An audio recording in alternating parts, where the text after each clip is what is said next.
গতকাল রাত 12টা 30 মিনিটের দিকে আমি প্রতিদিনের ন্যায় দোকান বন্ধ করে দেয়। আমি দীর্ঘ বছর ধরে চন্দ্রিমা হাউজিং সোসাইটি এরিয়ার মধ্যে ফার্মেসি পরিচালনা করে আসতেছি।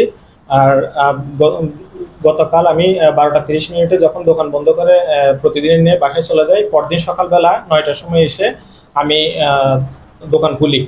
দোকান খুলতে আসি, তখন দেখি যে আমার দোকানের হুক ভেঙে দোকানের ভিতর ঢুকে লুটপাট করে দোকানের মধ্যে ক্যাশের মধ্যে যা টাকা পয়সা ছিল সবকিছু নিয়ে গেছে। পরে আমি সিসি ক্যামেরার ফুটেজ চেক করে দেখলাম, সিসি ক্যামেরার ফুটেজ চেক করে দেখি যে আমার ক্যাশের মধ্যে পানবাজার হোলসেল মার্কেটে দেওয়ার জন্য 2,83,000 টাকা ছিল।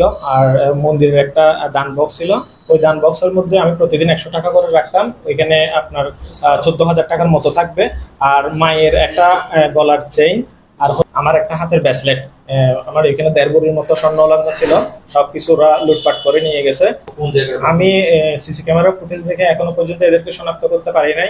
আমি ওদের সিসি ক্যামেরার ফুটেজ দেখে ওই দুর্বৃত্তদেরকে শনাক্ত করার জন্য আমি আইনি সহায়তার জন্য খুব আন্তরিকভাবে অনুরোধ জানাচ্ছি।